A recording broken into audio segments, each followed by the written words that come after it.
تخيل معايا أكتر من 100,000 قطعة أثرية هتتعرض في مكان واحد، من ضمنهم مجموعة الملك توت عنخ آمون كاملة، بالإضافة لمجموعة من الآثار هتتعرض لأول مرة في التاريخ من أيام المصريين القدماء.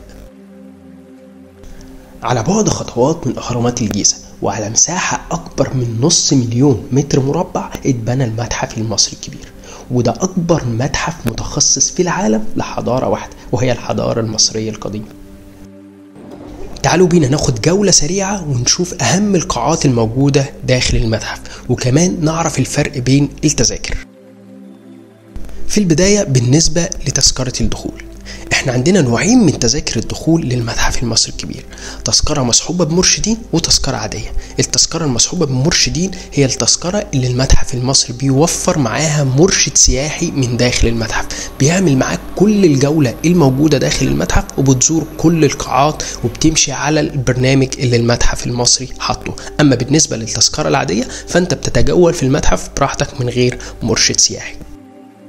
وبمجرد ما بتعمل سكان للتذكرة بتاعتك وبتمر من البوابات الأمنية بتلاقي قدامك الجولف كار اللي المتحف المصري موفرها مجانا. وبمجرد وصولك بالجولف كار هتلاقي قدامك مدخل المتحف المصري الكبير، وهتلاقي في استقبالك الملك العظيم رمسيس الثاني وسط بحيرة مائية صغيرة جدا ولكن لها معنى تاريخي كبير هنشوفه مع بعض.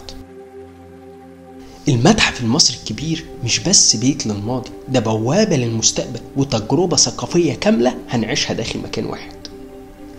على سبيل المثال المتحف بيضم البهو الكبير واللي هتشوفوا فيه معظم ملوك مصر بأهم أعمالهم، وكمان قاعات للعرض ودي مقسمة حسب ترتيب كل أسرة، ومتحف خاص بمعروضات الملك توت عنخ آمون اللي هتتعرض كلها مجمعة في مكان واحد.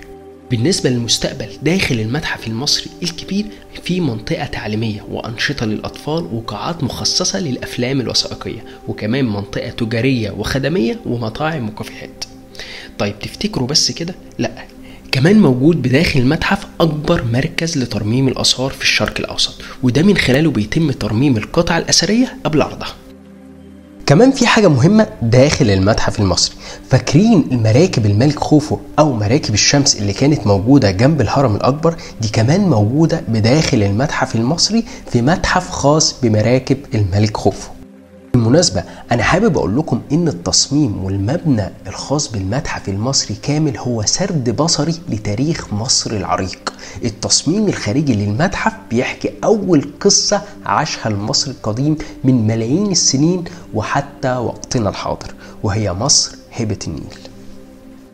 المتحف المصري بمثابة الهضبة الزجاجية الجديدة في العصر الحديث، واللي بتعكس تاريخ الأجداد اللي بنوا الأهرامات ومقابر وادي الملوك، وكمان كملوا الأحفاد في القرن 21. المتحف المصري مش مجرد مكان للعرض المتحفي، المتحف المصري تجربة كاملة. عرفتوا ليه يتسمى المتحف المصري الكبير؟ تحياتي ليكم، محمد الفار.